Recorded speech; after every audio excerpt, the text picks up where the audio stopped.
Thank you, Chairman Pryor and Senator Wicker, and I want to thank our witnesses for being with us this morning.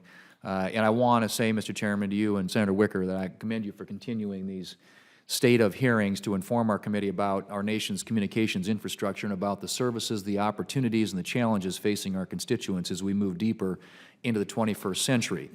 Rural communications are a priority of mine, and I'm continually amazed at the capabilities that are being delivered in South Dakota. My home state is one of the national leaders in fiber build-out thanks to companies like CenturyLink, Mid-Continent Cable, and SDN Communications with its 17-member owners. Of course, connectivity is not just about physical wires. The satellite services and new 4G mobile networks being deployed today offer even more economic and social opportunity for my fellow South Dakotans and consumers across the country. Much of this deployment is the result of our commitment to universal service.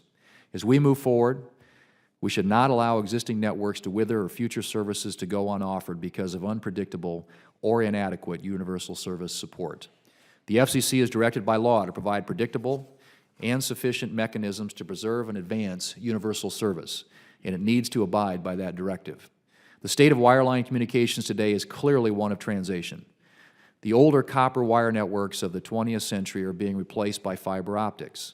Circuit-switched telephony is migrating to packet-switched IP technology.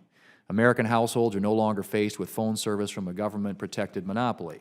In fact, less than 1/3 of households today purchase voice service from their local telephone companies, and nearly 40% have cut the cord, foregoing wireline voice service altogether. Furthermore, we just don't have competition among multiple wired and wireless networks today, but also new alternatives to real-time voice communication through texts, tweets, chats, and social media. These alternatives are IP-enabled and delivered over broadband, and they are largely unregulated. But as consumers demonstrate a preference for less regulated competitive alternatives to traditional local phone service, our laws continue to presume a monopoly exists for local voice communications. As mentioned by Senator Wicker, we've tasked our staffs with engaging stakeholders and experts to both stay abreast of the ongoing IP transition and to look for ways for where Congress may be helpful in the modernization of our nation's communications networks. We should not approach the IP transition with anxiety and fear, but with optimism and vigilance. Being distracted by what might be lost will be less useful than considering what has and will be gained. This transition brings forward many complex and deeply entrenched issues. We must therefore identify the challenges that an all-IP world presents and then determine how ingenuity and innovation and perhaps regulation will be able to overcome those challenges. We should acknowledge the growing choices in today's market and pivot from the century-old default assumption that our nation's communications system is uncompetitive. In laying out a strategic plan for the FCC in 1999, former FCC Chairman William Kennard proclaimed, and I quote, "We must resist imposing legacy regulations on new technologies. Our goal should be to deregulate the old instead of regulating the new," end quote. I could not have said it better myself.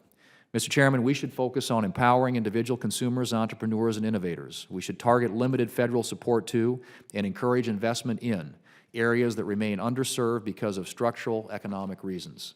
We should understand the promise of an all-IP world, what an all-IP world holds for better public safety, better education, better health care, and a more vibrant civic society than we know today. This may require removing obstacles, which may include repealing or amending outdated laws, ending inefficient regulations, or even nudging reluctant incumbent business interests forward. American consumers are driving the broadband economy. We, as policymakers, should take their cue and ensure that they, and not the government, manage the marketplace. I look forward to a bright communications future for our nation, and I appreciate our witnesses' today thoughts about how we can best pursue it. Thank you. Thank you, Mr. Chairman.